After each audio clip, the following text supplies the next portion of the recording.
ऋग्वेद मंडल number 9 सूक्त 1 मंत्र 9 में आपको दिखाते हैं, देखिएगा। ऋग्वेद मंडल नंबर 9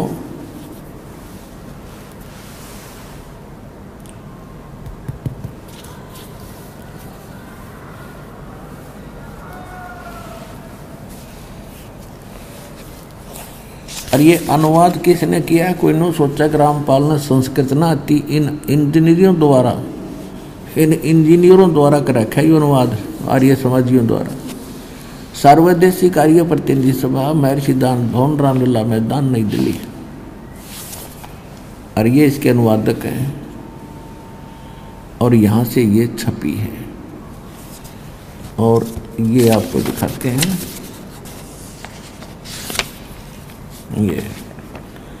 ये है ऋग्वेद मंडल नंबर 9 और सूक्त नंबर 1 और मंत्र नंबर 9।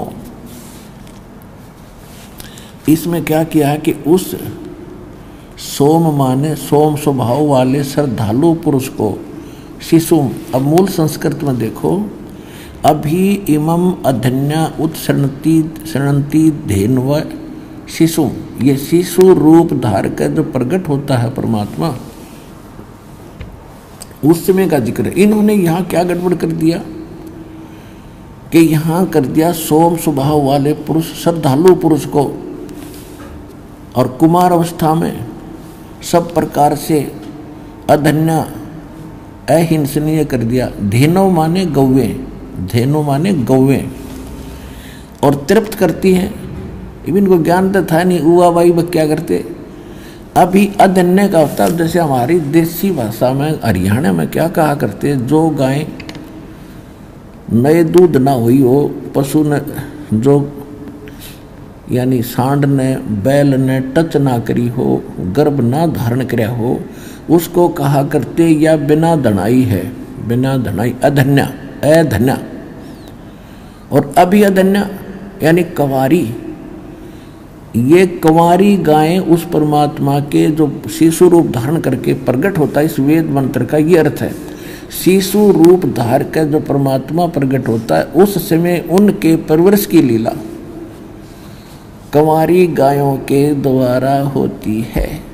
यहाँ इन्होंने श्रद्धालु पुरुष उड़ा दिया। अब देखना इनकी पोल तक खुल रहेगी, चोर चुरावत तोमड़ी गड्ढे पानी में। अब देखिए, अब ये है ऋग्वेद मंडल नंबर 9 नवम मंडल और प्रथम सूक्त और प्रथम मंत्र देखते हैं। इसमें परमात्मा की महिमा चल रही है। सोम माने हे सोम स्वभाव परमात्मन, वहाँ पुरुष लिख के श्रद्धालु लिख दिया। ये एक मंत्र में है ना परमात्मा की महिमा।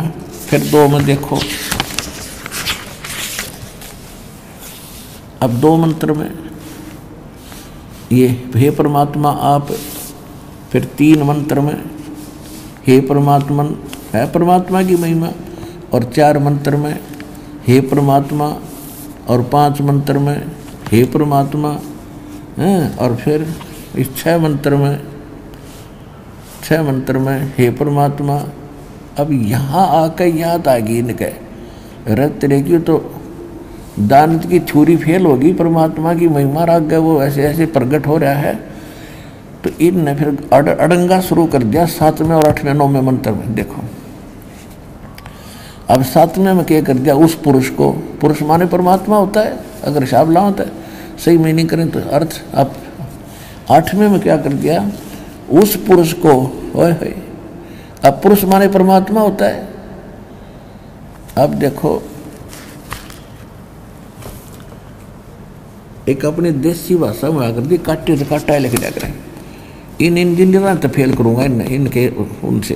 अब देखो, अब यजुर्वेद है, दानंद का अनुवाद किया हुआ। देखो ये महर्षि दानंद का अनुवाद किया हुआ है यजुर्वेद, और उसी आर्य समाजियों से युद्ध छपा है, उन्होंने छाप रखा, बना रखा, प्रकाशक वही है, और ये इसका अनुवादक यहाँ से ये प्रिंटेड है। अब इसके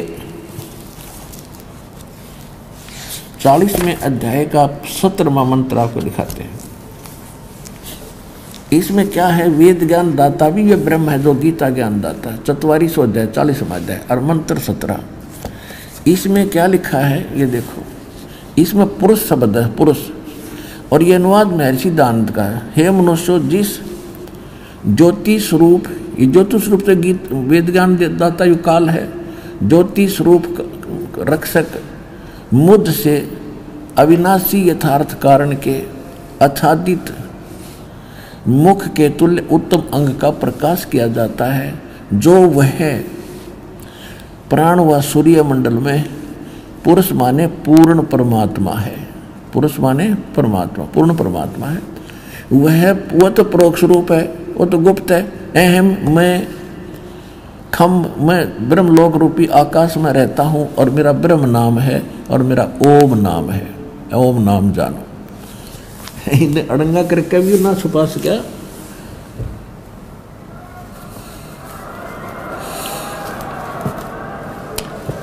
तो वहां पुरुष माने पूर्ण परमात्मा। तो यहां बातें हम ऋग्वेद उठा लिया, ऋग्वेद यजुर्वेद रख दिया। ये वही है जो इन्हें आर्य समाज के विद्वानों ने इसका अनुवाद कर रखा है, मैं ऋषि ने। ये वही है। अब इसके हम आपको फिर ले आते हैं। अब हम 9 में ऋग्वेद मंडल नंबर 9 सूक्त मंत्र 1 मंडल 1 का सूक्त 1 का मंत्र 8 पढ़ रहे थे। यहाँ बात अड़गी थी। उस पुरुष को, उस पूर्ण परमात्मा को उग्र गतियां प्रेरणा करती हैं, यानी संसार में हाहाकार मच जाती है। उन परिस्थितियों के कारण फिर परमात्मा यहाँ स्वयं प्रकट होते हैं। उग्र गतियां प्रेरणा करती हैं और वह भासमान शरीर को, वो परमात्मा सुंदर शरीर को वह पुरुष प्राप्त होता है। ओए होए, सुंदर शरीर धारण करके वो यहाँ पर आता है। आगे देखो,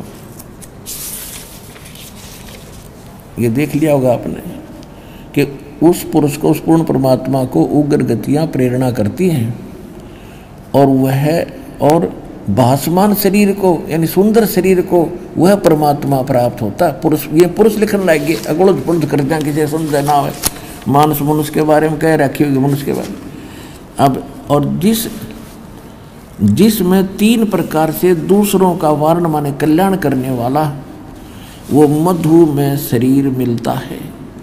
अब यहाँ वास्तविकता इसकी ये है कि वो परमात्मा 3 प्रकार से सबका कल्याण करने के लिए, देखभाल करने के लिए 3 स्थिति है उस मालिक के शरीर की। एक रूप में तो वो ऊपर रहता है, तेजों में शरीर है, करोड़ सूर्य में राजे, करोड़ चंद्रमा से एक रोम की शोभा है। और दूसरी स्थिति में वो आता शिशु रूप धारण करके एक युग में, प्रत्येक युग में ऐसी लीला करता है और उसको निसंतान उठा ले जाते हैं और उसमें वो कंवारी गायों से उनके दूध की उनके बालापन की परवरिश होती है। तो ये दूसरी प्रकार का जो लीला है, इसमें वेद मंत्र ऋग्वेद मंडल नंबर 9 सूक्त 1 मंत्र 9 में वो दूसरी प्रकार की लीला का वर्णन है। ऊपर ले बता दिया, वो परमात्मा सहस्री दाता है। जब संसार में हाहाकार मच जाता है, उग्र परिस्थितियां हो जाती हैं, तब वो सुंदर शरीर धारण करके और नीचे आता है। और फिर क्या होता है, उसकी परवरिश की शिशु रूप धारण करके आता है। देखो, अब ऋग्वेद मंडल नंबर 9 और सूक्त 1 मंत्र 9 को हम पढ़ेंगे। 8 पढ़ लिया हमने। उस सोम माने अमर परमात्मा को, सोम स्वभाव रूप परमात्मा को, और सोम माने परमात्मा ये प्रथम मंत्र में खुद कर ही रहे हैं, यहाँ पुरुष श्रद्धालु पुरुष लिख दिया। उस अमर परमात्मा को जो शिशु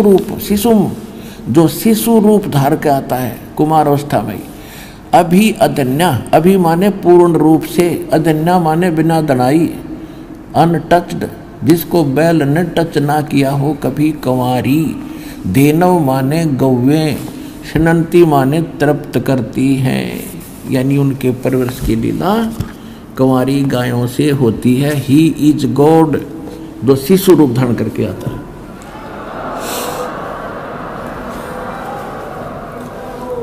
अब आपको पवित्र कबीर सागर में 600 वर्ष पहले परमात्मा आए थे, लीला की थी और उस समय लिखी थी। कबीर सागर में यो ना सोचो, आज वेद में देख कर लिख ली होगी। ये वेद तो दास ने 2002 में देखे, पहले शकल भी ना देखी थी इनकी। और ये देखो आज परमात्मा के इतिहास में जिसकी लीला में वेद समर्थन करते हैं, जिसकी लीला का, तो who is God? Kabir is God. Who is God? Kabir is God. देखो कबीर सागर,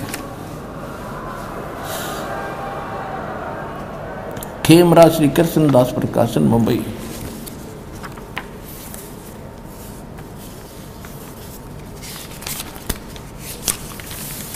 ये कहाँ से छपा है? कबीर पंथी भारत पथिक स्वामी युगलानंद विहारी द्वारा परिष्कृत, और ये यहाँ से छपा है। मुद्रक है, प्रकाशक है खेमरा श्री कृष्णदास, अध्यक्ष श्री वेंकटेश्वर प्रेस, खेमरा श्री कृष्णदास मार्ग, मुंबई। ठीक, अब हम आपके इसको 74 पृष्ठ पर ले चलते हैं, थोड़ा सा दिखाएंगे। ये है ज्ञान सागर, एक खंड है कबीर सागर का, अध्याय है 74 पे।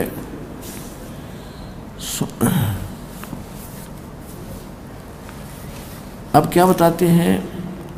सुन जुल्हा तब मन भया आनंदा। ओए होए, कहते हैं सुन जुल्हा मन भयो आनंदा। जुल्हा ये सुनकर बड़ा खुश हुआ। जिमी चकोर पायो निश्चंदा। अब परमात्मा ने कहा था वाचा बनता पुनः मैं आयो और काल कष्ट में तोड़ मिटायो। परमात्मा ने कहा था कि मैं किसी पिछले वचनबद्ध होकर तेरे पास आया हूँ और तेरे को काल कष्ट से बचाया है मैंने। तो इस बात को सुनकर सुन जुल्हा मन भयो आनंदा। जिमी चकोर पायो दिशी चंदा। जैसे चकोर पक्षी को रात्रि में चांद दिख जा, उसकी तरफ से नजर नहीं हटती। ले सुत चले हर्ष मन कीना। पुत्र को लेकर घर आगे, अर्थासों पुन अस बोल ही दीना। अगला जन्म जब होई तुम्हारा, तुम्हें पठावे यम से न्यारा। परमात्मा ने कह दिया अगले जन्म में तेरे सो में पार कर दूंगा। और सुत काशी को ले चले, लोग देखण ते आव, और अन्न पानी भखे नहीं। जुल्हा शोक मनाव। तब जुल्हा मन कीन तिवाना। जुल्हे ने मन में विचार किया, रामानंद सो कहा उत्पाना। रामानंद जी से जाकर इसकी जिक्र किया। मैं सुत पायो बड़ा गुणवंता, और कारण कौन बखे नहीं संता। हे संत जी क्या कारण है, ये खा नहीं रहा। रामानंद ध्यान तब धारा। जुल्हा सो तब ये वचन उचारा। पूर्व जन्म ते ब्राह्मण जाति, हर सेवा की नहीं भली भांति। कुछ तू सेवा हर की चूका, अर्थात भयो तेरा जुल्हो का रूपा।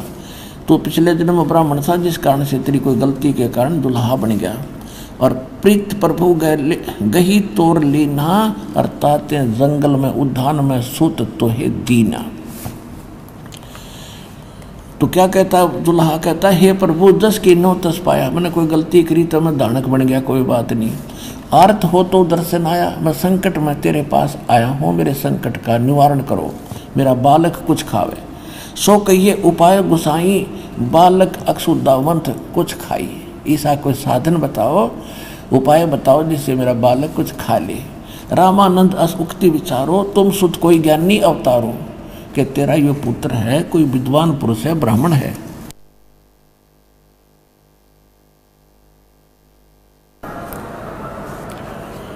अब जैसा उसको ज्ञान था वो बता रहा है। ये कहता है रामानंद अस युक्ति विचारा, तब तुम सुत कोई ज्ञानी अवतारा। और बछिया जाही बैल नहीं लागा। जिस बछिया के आज तक बैल ने टच ना कराया हो, कंवारी गायें सोले ठाड़ करो ते यागा, उसको लाकर उसके सामने खड़ी कर दो। दूध चले ते ही थनते, और दूध ही दरो छिपाई। अक्षुदावंत जब हो अर्ता को देखवाई। दुल्हा एक बछिया ले आवा, और चलो दूध कोई मरम न पावा। चलो दूध दुल्हा हरसाना, और राख छिपाई कहो नहीं जाना। अब यहाँ कहते हैं दूध तब पीवत नाम कबीरा। दूध तब पीवत नाम कबीरा, और खेलत संत संग मत धीरा। अपनात्मा आदरणीय गरीब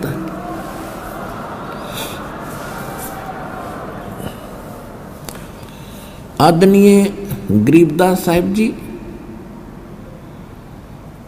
आंखों देखा मालिक के उस ज्ञान योग को, जैसे तुलसीदास जी ने रामायण को अपने शब्दों में, लाखों वर्ष पहले घटी रामायण को अपने शब्दों में, अपनी चौपाइयों में, वाणी में दोबारा चित्रार्थ कर दिया, और 100 की जो सत्य है वह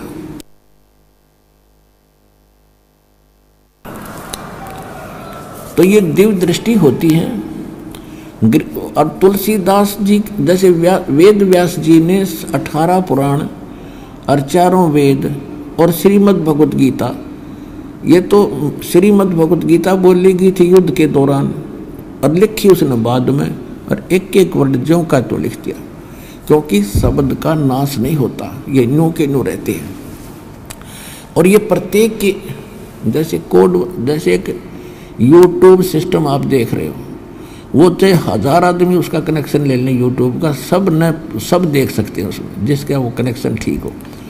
तो इसी प्रकार एक दिव्य दृष्टि होती है जो तुलसीदास के पास थी, लेकिन उसकी रेंज कम थी, और गरीबदास जी को जो दिव्य दृष्टि मिली है उसकी रेंज की क्षमता बहुत ज़्यादा, बहुत अक्षमता थी, जिस कारण से गरीबदास साहिब जी ने भी बताया है, और परमात्मा ने उसको अपनी सारी कथा बताई दी थी। तो गरीबदास जी भी कहते हैं, अन ब्यावर को दूहत है कुमारी को, और दूध दिया तत्काल, और पीवे बालक ब्रह्म गति तासी भय निहाल। अब यहाँ वेद बता रहे हैं कि जब वो परमात्मा शिशु रूप धारण करके आता है, उसकी प्रवेश की लीला और कुंवारी गाय से होती है। और परमात्मा की लीला में 600 वर्ष पहले लिखा हुआ है कि परमात्मा कबीर जब आए थे और उन्होंने 25 दिन कुछ खाया पिया नहीं, तब एक कुंवारी गाय ने से दूध से उसकी परवरिश की लीला हुई थी। Who is God? Kabir is God.